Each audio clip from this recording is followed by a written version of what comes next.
يا حبيب قلبي مش ماشي. مشكله، حاجتك اسلام. لو عمك يعرف شكله لو جالك في اي وقت اديله اللي هو عايزه يا حبيبي، ولا يهمك يا برنس. ماشي يا باشا، شكرا. ولا يهمك يا حبيبي، تحت امرك يابا، الف سلامه.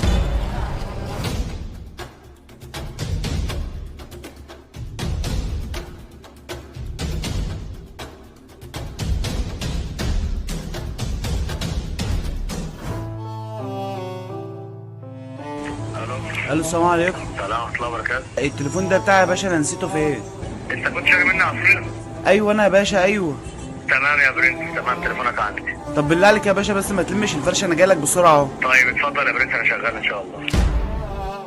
السلام عليكم. السلام ورحمه الله وبركاته. اهلا، تليفونك اهو يا عم، ما تقلقش. هو ده التليفون، بس امن على حاجتك الاول. ايوه هو مظبوط تحت تمام. امرك يا برنس، حاجه تزيد بامر الله عندنا، وبعدين مكانك في اي وقت يعني. حبيبي تسلم. انا مش عارف اقول لك ايه والله، يعني انت مديني عصير ببلاش وكمان تليفوني نسيته يا باشا والله ولو في مقدره ربنا يعلم، والله العظيم اكتر من كده ما عايزش خالص، ربنا وحده اعلم. ربنا يخليك.